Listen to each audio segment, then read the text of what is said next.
Hi hello ವೀಕ್ಷಕರೇ, ಉಷಾಸ್ ಕಿಚನ್ಗೆ ಸ್ವಾಗತ. ನಾವು ಈ ದಿನ ಬೇಳೆ ಮತ್ತು ಹೀರೆಕಾಯಿ ಆಲೂಗಡ್ಡೆ ಹಾಕ್ಬಿಟ್ಟು ತುಂಬ ಸುಲಭವಾಗಿ ಸಾಂಬಾರು ಯಾವ ರೀತಿ ಮಾಡೋದು ಅಂತ ತೋರಿಸ್ಕೊಡ್ತಾ ಇದ್ವಿ. ಮಸಾಲೆ ಸಾಂಬಾರಿದು. ಈಗ ಇಲ್ಲಿ ನಾನು ಅರ್ಧ ಪಾವು ತಗೊಂಡಿದ್ದೀನಿ. ಒಂದು ಪಾವು ಇದ್ದರೆ ಅದರಲ್ಲಿ ಅರ್ಧ ಲೋಟ ಹಾಕ್ಕೊಳ್ಳಿ. ಈಗ ಬೇಳೆನ ಚೆನ್ನಾಗಿ ತೊಳ್ಕೊಳ್ಳಿ. ಒಂದ್ಸಲ ಕುಕ್ಕರ್ಗೆ ಹಾಕಿದ್ದೀನಿ, ಸಣ್ಣ ಕುಕ್ಕರಿಗೆ. ಅರ್ಧ ಪಾವು ಬೇಳೆ ತಗೊಂಡಿದ್ದೀನಿ. ಈಗ ಎರಡು ಮೀಡಿಯಮ್ ಸೈಜು ಟೊಮೊಟೊ ಹಣ್ಣು ಮತ್ತು ಒಂದು ಮೀಡಿಯಮ್ ಸೈಜು ಈರುಳ್ಳಿ ಹಾಕಿದ್ದೀನಿ. ಇದಕ್ಕೆ ನೀವು ಬೇರೆ ತರಕಾರಿ ಬೀನ್ಸು ಕ್ಯಾರೆಟ್ ಹಾಕಿದ್ರು ಇದೇ ಥರನೇ ಮಾಡ್ಬೋದು. ನಾನಿಲ್ಲಿ ಬೇಳೆ ಮತ್ತು ಈರುಳ್ಳಿ ಟೊಮೊಟೊ ಹಣ್ಣು ಹಾಕಿದ್ದೀನಿ.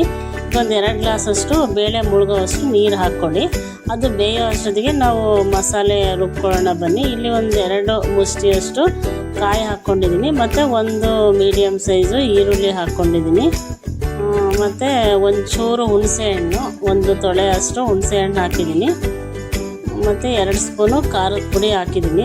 ಖಾರದ ಪುಡಿ ಹಾಕ್ಕೊಳ್ಳಿ 2 ಸ್ಪೂನು. ಈ ಥರ ಸಾಂಬಾರು ಮಾಡೋದ್ರಿಂದ ಟೇಸ್ಟು ತುಂಬಾ ಚೆನ್ನಾಗಿರುತ್ತೆ. ಹೊಸೊಬ್ಬರಿಗೆ ಈ ಥರ ತುಂಬ ಈಸಿಯಾಗಿ ಯಾವ ರೀತಿ ಮಾಡೋದು ಅಂತ ತೋರಿಸ್ಕೊಡ್ತಾ ಇದ್ದೀನಿ. ಬೇಳೆ ಸಾಂಬಾರು ಪುಡಿ 2 ಸ್ಪೂನು, ಖಾರದ ಪುಡಿ 2 ಸ್ಪೂನು ಮತ್ತು ಒಂದು ಮೀಡಿಯಮ್ ಸೈಜ್ ಈರುಳ್ಳಿ, 1 ಮೀಡಿಯಮ್ ಸೈಜ್ ಈರುಳ್ಳಿ ಮತ್ತು ಕಾಯಿ ಹಾಕ್ಕೊಂಡಿದ್ದೀನಿ. ಇಷ್ಟನ್ನು ನೈಸಾಗಿ ರುಬ್ಕೋಬೇಕು. ಈಗ ಬೇಳೆ ಬೆಂದಿದೆ. ಈಗ ಅದ್ರ ಜೊತೆಗೆ ಒಂದು ಆಲೂಗಡ್ಡೆ ಹಾಕಿದ್ದೆ. ಒಂದು ಆಲೂಗಡ್ಡೆ ಹಾಕ್ಬಿಟ್ಟು ಒಂದು ವಿಶಲ್ ಮಾಡ್ಕೊಂಡಿದ್ದೆ. ಬೇಳೆ ಬೆಂದಮೇಲೆ ಈಗ ಒಗ್ಗರಣೆ ಮಾಡ್ಕೊಳ್ಳೋಣ ಬನ್ನಿ. ಈಗ ಪಾತ್ರೆಯಲ್ಲಿ ನಾನು ಎಣ್ಣೆ ಹಾಕಿದ್ದೀನಿ, ಒಂದು 4-5 ಸ್ಪೂನು. ಅದು ಕಾದ್ಮೇಲೆ ಸಾಸಿವೆ ಹಾಕ್ಕೊಳ್ಳಿ. ಒಂದು ಅರ್ಧ ಸ್ಪೂನಷ್ಟು ಸಾಸಿವೆ ಹಾಕ್ಕೊಳ್ಳಿ. ಸಾಸಿವೆ ಎಲ್ಲ ಸಿಡಿದ್ಮೇಲೆ ಈರುಳ್ಳಿ ಮತ್ತು ಕರಿಬೇವಿನ ಸೊಪ್ಪು, ಜೀರಿಗೆನ ಒಗ್ಗರಣೆಗೆ ಹಾಕ್ಕೊಳ್ಳಿ. ಈರುಳ್ಳಿ ಒಗ್ಗರಣೆಗೆ ಹಾಕೋದ್ರಿಂದ ಟೇಸ್ಟು ತುಂಬಾ ಚೆನ್ನಾಗಿರುತ್ತೆ. ಮತ್ತು ಕರಿಬೇವಿನ ಸೊಪ್ಪು ಸಹ ಒಗ್ಗರಣೆಗೆ ಹಾಕ್ಕೊಳ್ಳಿ. ಕರಿಬೇವಿನ ಸೊಪ್ಪು ಆರೋಗ್ಯಕ್ಕೆ ತುಂಬಾ ಒಳ್ಳೆಯದು. ನಾವೆಲ್ಲದಕ್ಕೂ ಎಷ್ಟು ಯೂಸ್ ಮಾಡ್ತೀವೋ ಕರಿಬೇವಿನ ಸೊಪ್ಪನ್ನ ಅಷ್ಟು ಆರೋಗ್ಯಕ್ಕೆ ಒಳ್ಳೆಯದು. ಆದಷ್ಟು ಹಸಿ ಕರಿಬೇವಿನ ಸೊಪ್ಪನ್ನ ಯೂಸ್ ಮಾಡಿ, ತುಂಬ ಒಳ್ಳೆಯದು. ಈಗ ನಾವೇನು ಮಸಾಲೆ ರುಬ್ಕೊಂಡಿದ್ವಲ್ಲ, ಕಾಯಿ, ಈರುಳ್ಳಿ ಮತ್ತು ಖಾರದ ಪುಡಿ, ಸಾಂಬಾರು ಪುಡಿ, ಒಂಚೂರು ಹುಣಸೆಹಣ್ಣು, ಇಷ್ಟನ್ನು ಈಗ ಸ್ವಲ್ಪ ಹಾಕಿ ಒಗ್ಗರಣೆಗೆ ಹಾಕಿ ಕುದಿಬೇಕದು ಸ್ವಲ್ಪ. ಅದಕ್ಕಿಂತ ಮುಂಚೆ ಯಾರೆಲ್ಲ ನಮ್ಮ ಚಾನೆಲ್ನ ಸಬ್ಸ್ಕ್ರೈಬ್ ಮಾಡಿಲ್ವೋ ಅವರು ಹೊಸಬ್ರು ಸಬ್ಸ್ಕ್ರೈಬ್ ಮಾಡ್ಕೊಳ್ಳಿ ಮತ್ತು ಲೈಕ್ ಮಾಡಿ, ನಿಮ್ಮ ಫ್ರೆಂಡ್ಸ್ಗಳಿಗೆಲ್ಲ ಶೇರ್ ಮಾಡಿ. ಹೇಗಿತ್ತು ಅಂತ ಕಮೆಂಟ್ ಬಾಕ್ಸಲ್ಲಿ ತಿಳಿಸಿ. ಪಕ್ಕದಲ್ಲಿ ಬೆಲ್ ಐಕನ್ ಇರುತ್ತೆ, ಅದನ್ನು ಕ್ಲಿಕ್ ಮಾಡಿದ್ರೆ ಹಾಲ್ ಅಂತ ಬರುತ್ತೆ. ಅದನ್ನು ಕೊಟ್ಟರೆ ನಾವೇನೇ ಮಾಡಿದ್ರು ನೋಟಿಫಿಕೇಷನ್ ನಿಮಗೆ ತಕ್ಷಣವೇ ಬರುತ್ತೆ. ನಾವು ಮಾಡಿದ ಅಡುಗೆ ಎಲ್ಲ ನೋಡ್ಬೋದು. ಈ ಥರ ಸಾಂಬಾರು ತುಂಬಾ ಟೇಸ್ಟಾಗಿರುತ್ತೆ. ನಾನು ಇದಕ್ಕೆ ಹೀರೆಕಾಯಿ ಮತ್ತು ಆಲೂಗಡ್ಡೆ ಹಾಕಿದ್ದೀನಿ.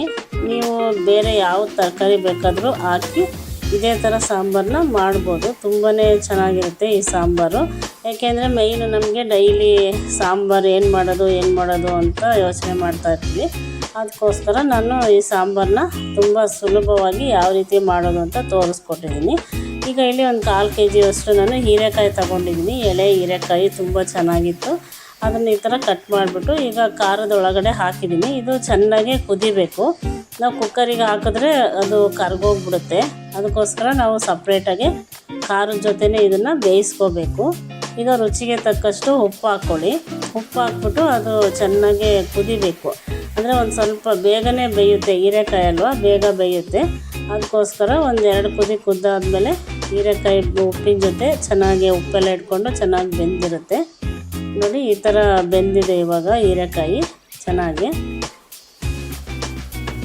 ನೋಡಿ ಇವಾಗ ಉಪ್ಪು ಖಾರ ಎಲ್ಲ ಇಟ್ಕೊಂಡು ಚೆನ್ನಾಗಿ ಬೆಂದಿದೆ. ಈಗ ನಾವೇನು ಬೇಳೆ, ಟೊಮೊಟೊ, ಈರುಳ್ಳಿ ಎಲ್ಲ ಬೇಯಿಸ್ಕೊಂಡಿದ್ವಲ್ಲ, ಅದನ್ನು ಈ ಖಾರ ಚೆನ್ನಾಗಿ ಕುದ್ಬಿಟ್ಟು ಕಾಯಿ, ಹೀರೆಕಾಯಿ ಎಲ್ಲ ಬೆಂದಮೇಲೆ ನಾವು ಬೇಳೆನ ಹಾಕಬೇಕು. ನಮಗೆ ಕನ್ಸಿಸ್ಟೆನ್ಸಿ ನೋಡ್ಕೊಳ್ಳಿ, ಎಷ್ಟು ನಿಮಗೆ ನೀರು ಬೇಕೋ ಅಷ್ಟನ್ನು ನೀರು ಹಾಕ್ಕೊಳ್ಳಿ.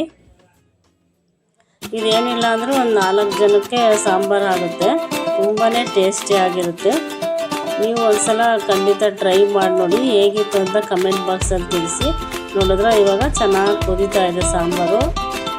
ಫ್ಲೇವರ್ ತುಂಬ ಚೆನ್ನಾಗಿ ಬರ್ತಾಯಿದೆ. ಜೀರಿಗೆ ಅದರದ್ದೆಲ್ಲ ಫ್ಲೇವರ್ ಚೆನ್ನಾಗಿ ಬರ್ತಾಯಿದೆ.